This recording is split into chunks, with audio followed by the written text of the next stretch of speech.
Hello, everyone, and welcome to week 6 of PS 2410 Intro to Public Policy. I hope you all had a restful weekend and are doing well in general as we enter summer this weekend, I believe, and that you are enjoying the class so far. As always, let me know if you have any questions, comments, or concerns, and my office hours are on Mondays from 9 to 11 a.m. So this week we're just going over Chapter 7 of the Birkeland, as well as an article by Williams et al. Concerning correctional aging in correctional custody, setting on policy agenda for older prisoner health care. So I just thought that was a relevant article to this focus in the Birkeland on policies and policy types, and agenda setting as well, which we went over the last few weeks. So let's go ahead and get into the Birkeland Chapter 7, which is on policies and policy types. So we're going to go over what is a policy, codifying and publicizing policies, policy types, James Q. Wilson's concentrated and diffuse costs and benefits, and then also other policy typologies such as substantive and procedural policies, material and symbolic policies, public versus private goods, and liberal and conservative policies. So first of all, what is a policy? Well, according to the Birkeland, a policy is in general what the government acting on our behalf chooses to do or not to do. So it's essentially the sum of, or any written statement of all of the actions of the government.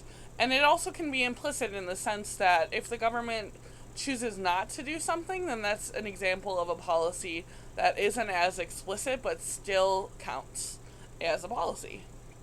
And the definition of policy in the Birkeland is a statement by government of what it intends to do or not to do, such as a law, regulation, ruling, decision, or order, or a combination of these. And we'll talk about the distinctions between these different types of codified policies in a minute.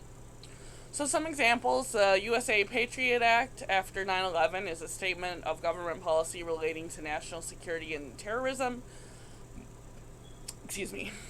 In response to terrorist acts, attacks, I should say.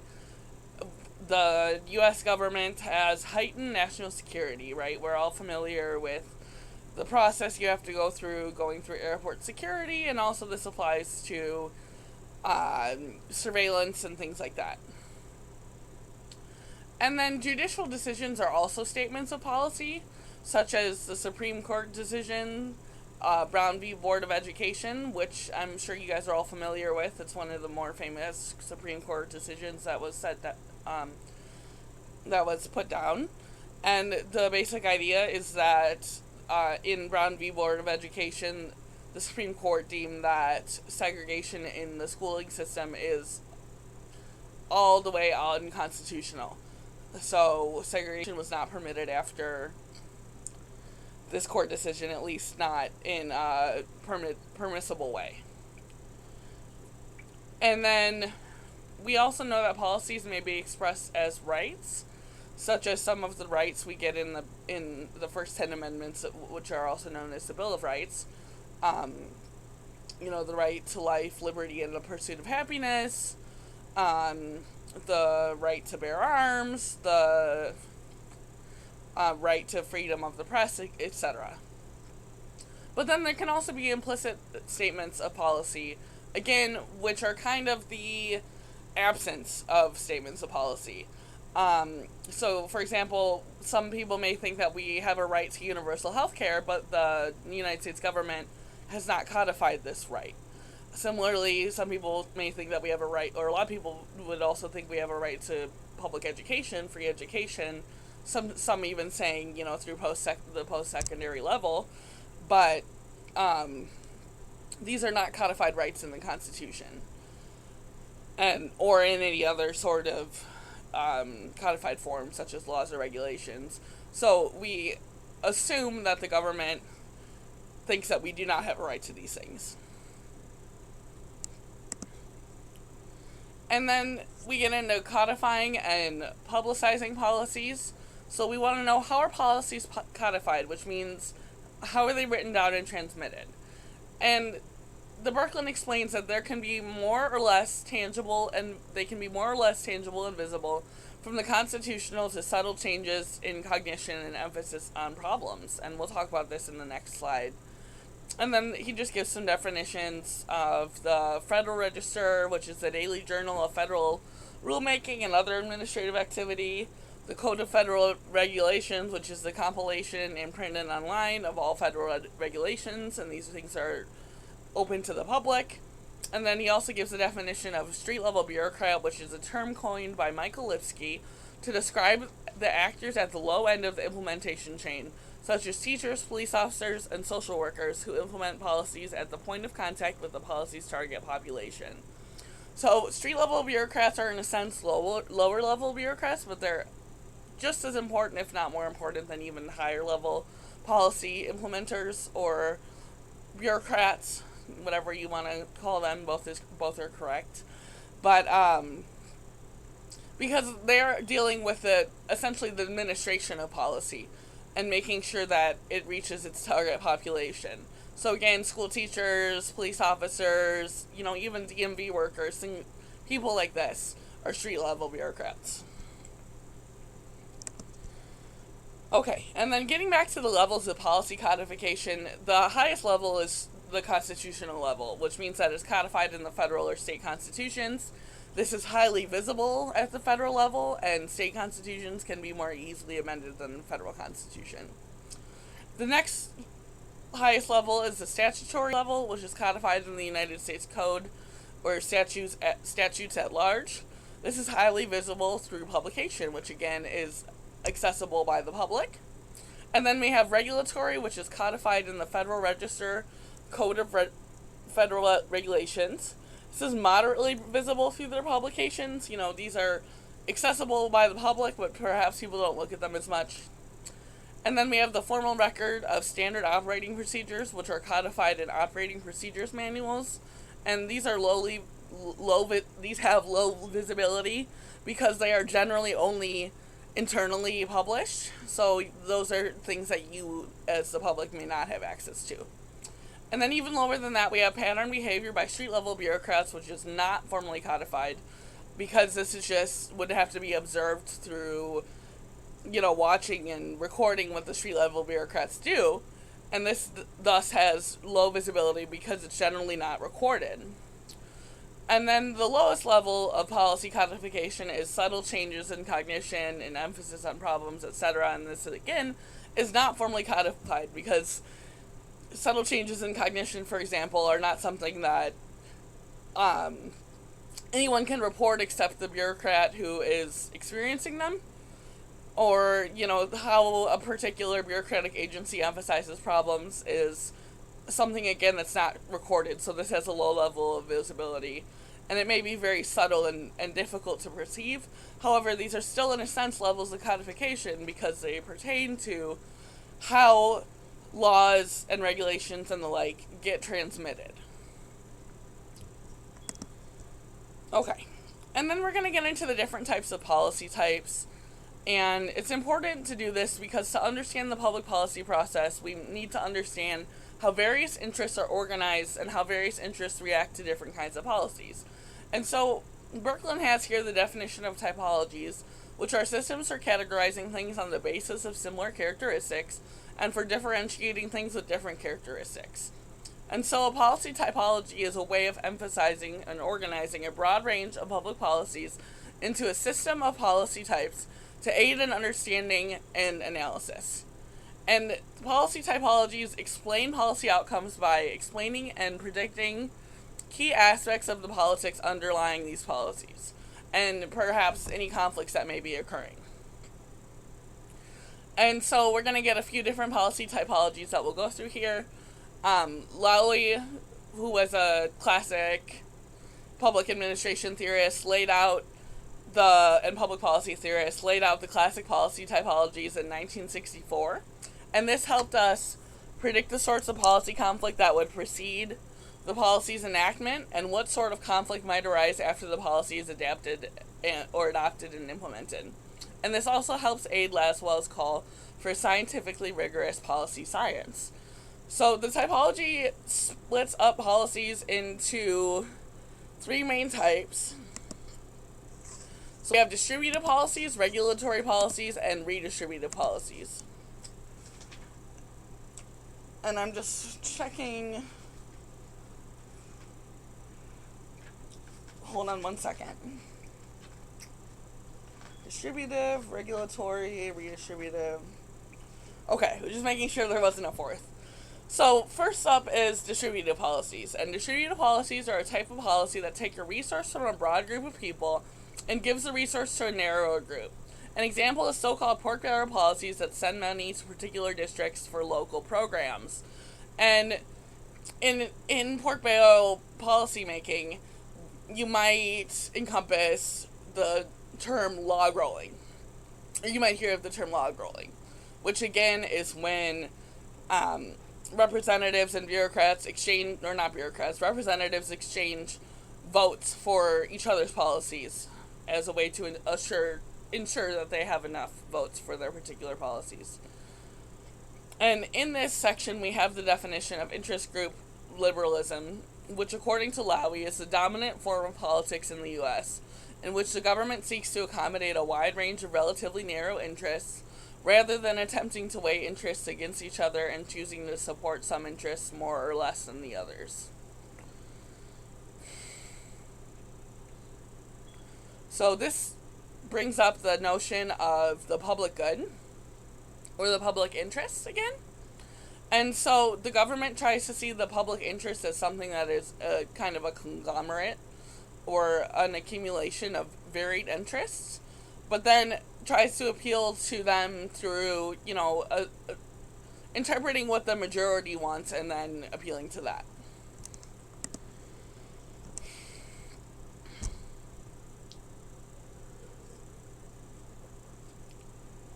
And then next we have regulatory policies, which govern the conduct of business. And we have the distinction here between competitive regulatory policies and protective regulatory policies.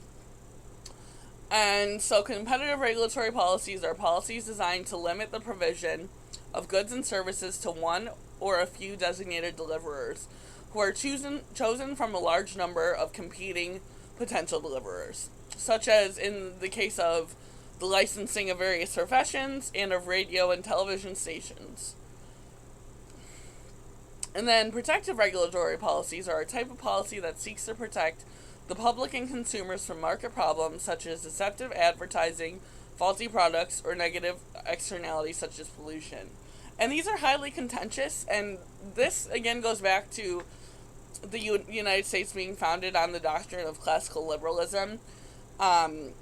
And this gets into kind of the libertarian drive behind classical liberalism, where many people in the United States, both particular citizens and particular representatives or bureaucrats, may believe that businesses ought to have more freedom, regardless of perhaps any type of harm they're causing. And so this is why this is highly contentious to have protective regulatory policies.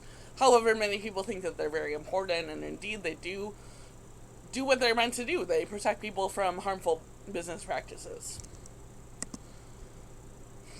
And then finally, the last type of policy type that we have in Lowy's policy typology are redistributive policies, which you guys are probably very familiar with. And they're defined as policies that take a resource from one identifiable group and gives a benefit to another readily identifiable group. And these policies are the most controversial and contentious. Perhaps, again, because of, the United States being and encompassing classical liberalism, or being classical liberal in nature. And this can involve the transfer of goods from the less well-off to the better off. And I want you guys to think about why this engenders controversy when it is used in the other direction. So, sometimes, why is it contentious for redistributive policies to transfer goods from the better off to the less well off? And I might ask you this in the discussion section. And, some reasons, again, go back to, for the last time I'll bring this up, classical liberalism or libertarian views. that people ought to, secure their own goods through their own practices. A commitment to the idea of the American dream where you can start with essentially nothing and become wealthy and, secure all your needs. And then people who have this kind of view tend to think that redistributive policies are unjust. However, a lot of people think that they are just because they think that people who have more ought to contribute more to the populace, and particularly those who are the most needy. And so, you could think about the doctrine of from each according to his abilities to each according to his needs. That's a classical kind of Marxist idea. But obviously we have a diversity and a preponderance of different views in this country. And so this is why redistributive policies tend to be controversial. Okay.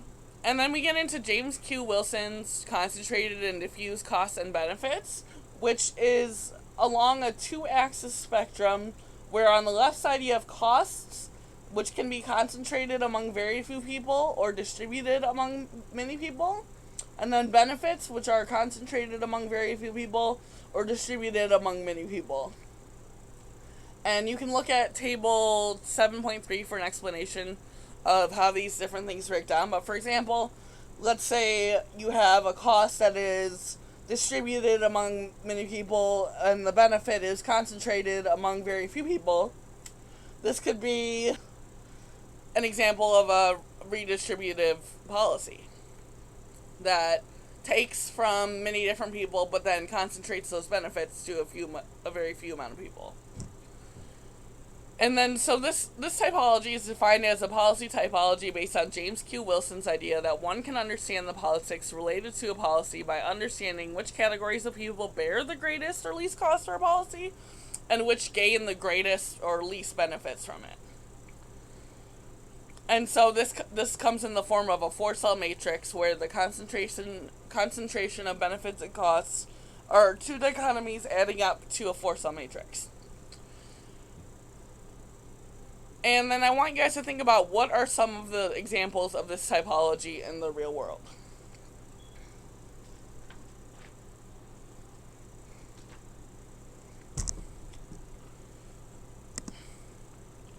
Another policy typology is to distinguish between substantive and procedural policies.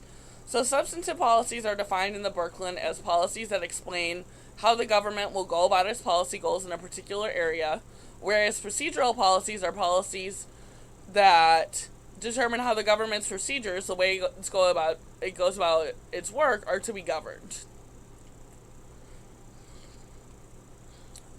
And then we have here the Administrative Procedure Act, which is a federal law that requires regulatory agencies to follow particular procedures in rulemaking, such as public notice of new rules, public comment periods, publication of rulemaking activity in the Federal Register, and the like.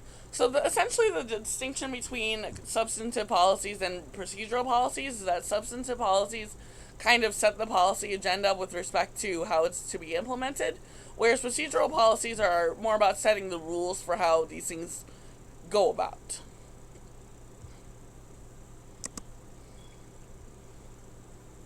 And then we have the distinction between material and symbolic policies, and we know that material policies provide a material or tangible benefit to the people. It's in the name.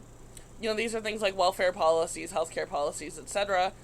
Whereas symbolic policies satisfy public demand for statements of principles or values without any resources to support them. And some examples of this are the naming of post offices, highways, and airports after famous people, or the television network's adoption of a voluntary system of television content ratings, similar to those of movies.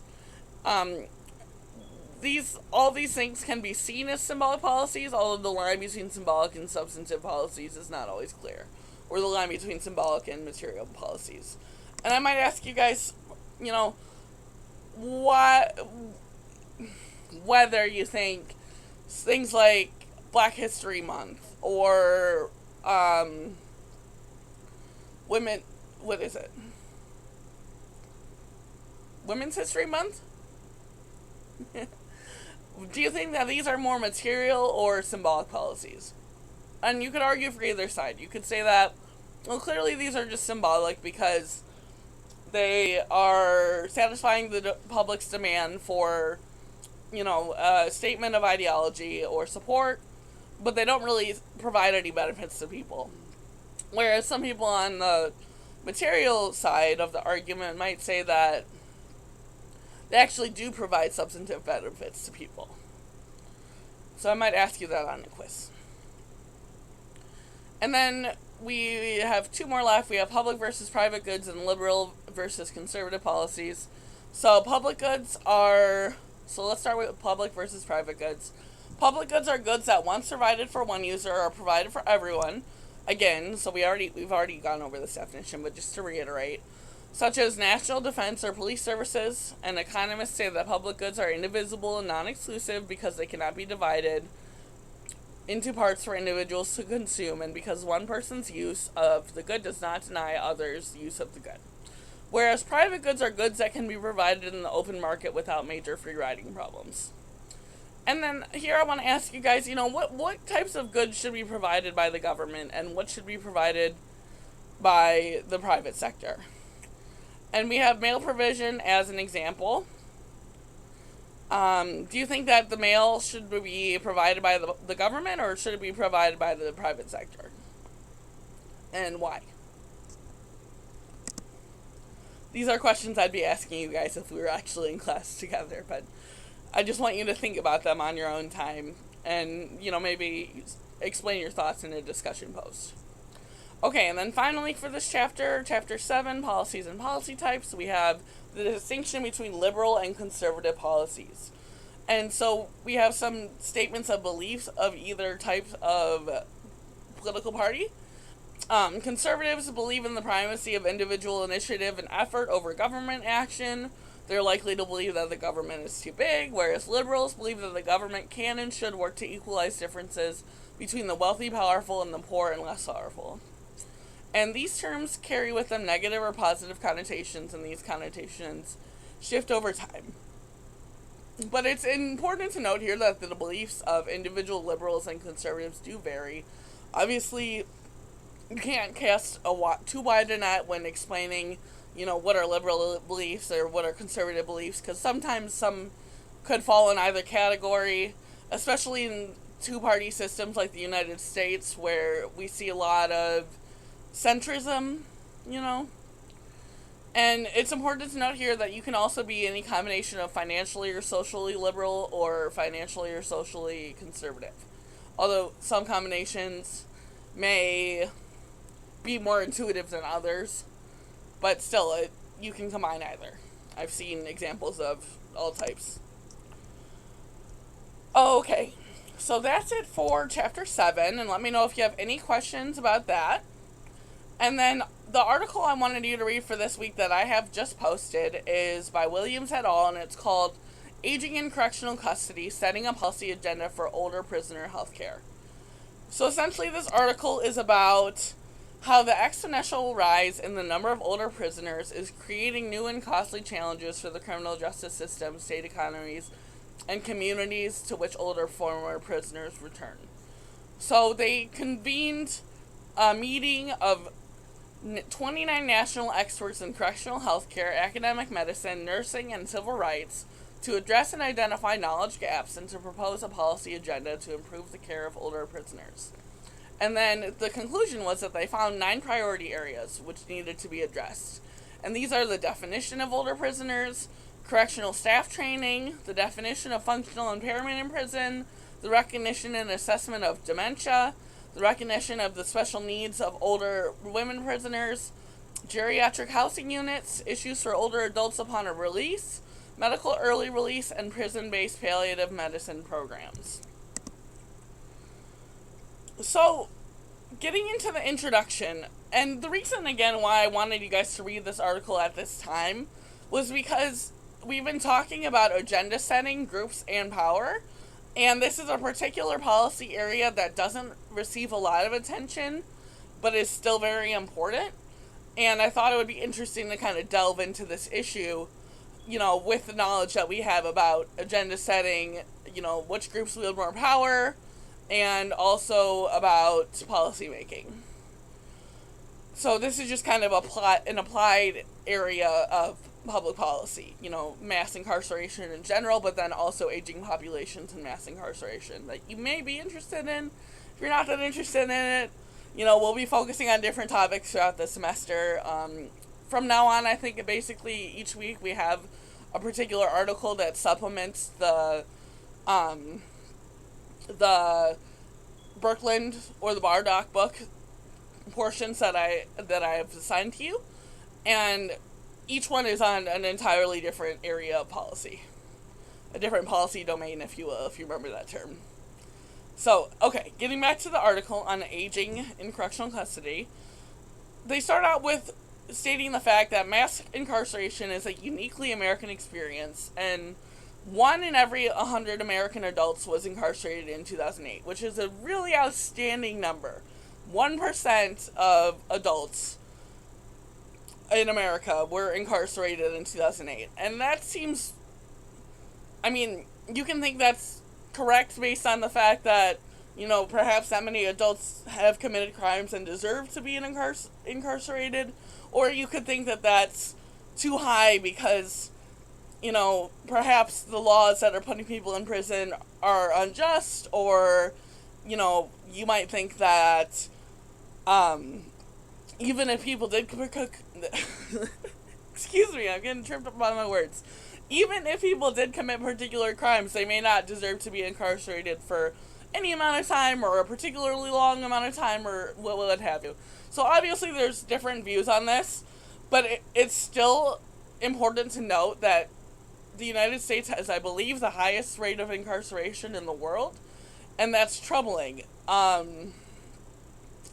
Just that bare fact. And obviously we talk about the distinction between descriptive and prescriptive, or descriptive and normative statements. That descriptive statement is saying, stating a fact about the state of affairs in America, and it just seems startlingly high. Why is this the case? Well, one of the problems is that the most rapidly growing prisoner age groups are middle-aged and older prisoners. So people are staying in prison for longer and aging through prison, or they're just becoming prisoners older in life.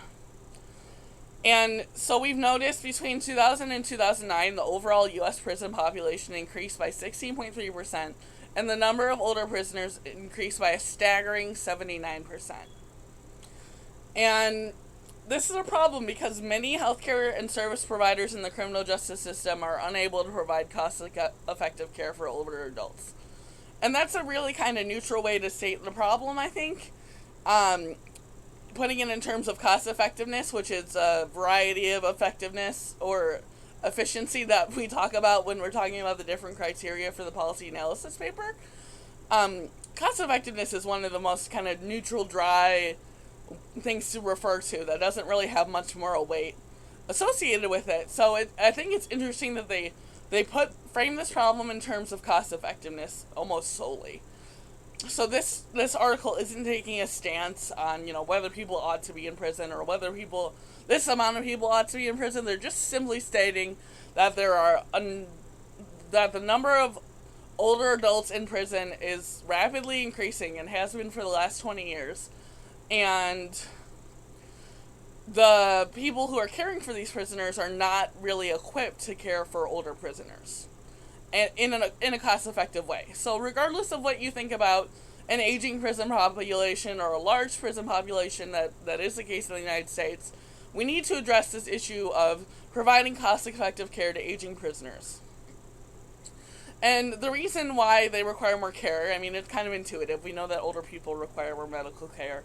But older persons often have multiple costly conditions that disproportionately account for escalating correctional health care costs. And more than 95% of prisoners are eventually released to the community, and earlier identification and treatment of age-related disabilities and chronic diseases could foster independent function in the community. So we're not only talking about, prisoners within prisons. We're talking about prisoners once they're released from prison and become just, they've done their time, they've done their due time in the prison system, and they just become regular citizens again. Not that they were ever not regular citizens, but you know what I mean. They're out of prison. And, we need to think about their care then, too. So we have to address their care while they're still in prison. And we know that prison programs that increase function and cognitive skill are associated with decreased rates of recidivism. So if you want people who are released from prison to not return to prison, then it's important to care for their functionality and their cognitive skills.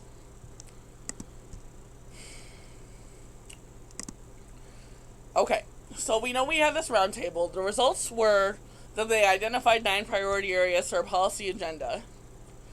And so I kind of broke down each of these policy areas that they ended up coming up with. So the first was to define the older prisoner. And they noted here that uniform age definition of geriatric or older prisoners should be 55 or older. And recommendations for older prisoners should be extended to prisoners younger than 55 years who have cognitive or functional impairments in activities or daily living. The next priority area was to train staff and healthcare providers by developing, enhancing, and instituting geriatrics training programs for correctional, parole, probation officers, and healthcare providers. They also wanted to define functional impairments among prisoners. So they suggested that we create, or that people working out this problem, create a list of functional requirements that may be necessary in prison. And also, again, necessary for people upon their release from prison.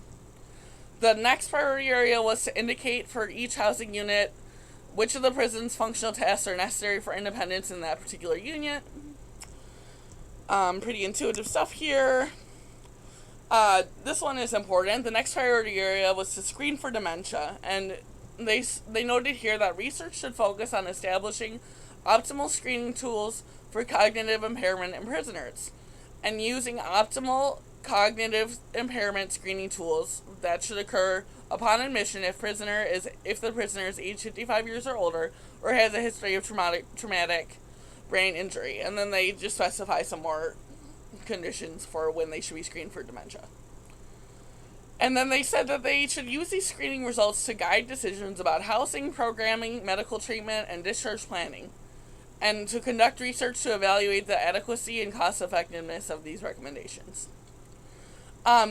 This one's also important. All these priority areas are important. Obviously, they're priority areas, but this next one I thought was especially important, which was to identify the needs of older women prisoners. Ooh, making myself laugh here.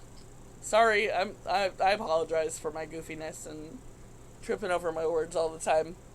It's a interesting format to be recording a lecture for you guys, but you get to see me mask off, I guess.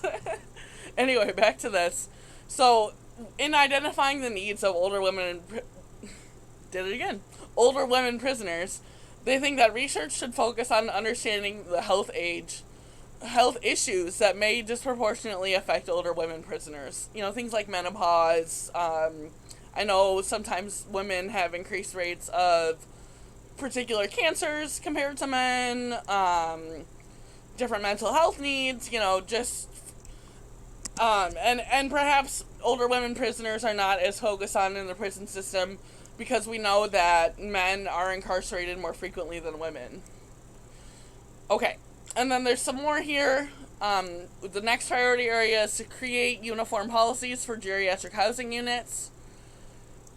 Identify release and reentry challenges for older adults. This includes transitional services linking former inmates to post-release health care.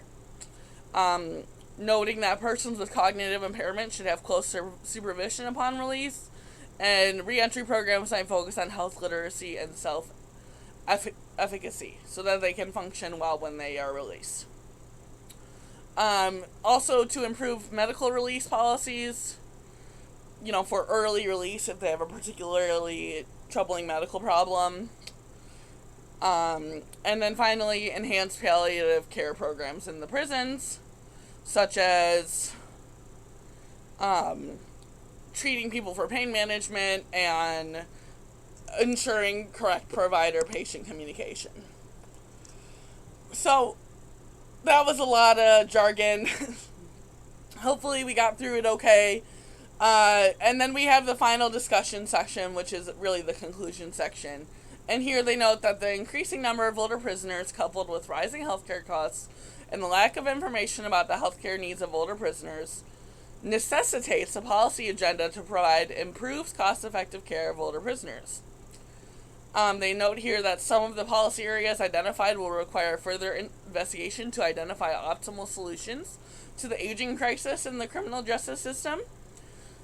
Some urgent needs are for providers to understand dual eligibility between Medicaid and Medicare, the impact on county and state services and budgets, and gaps in the continuum of care.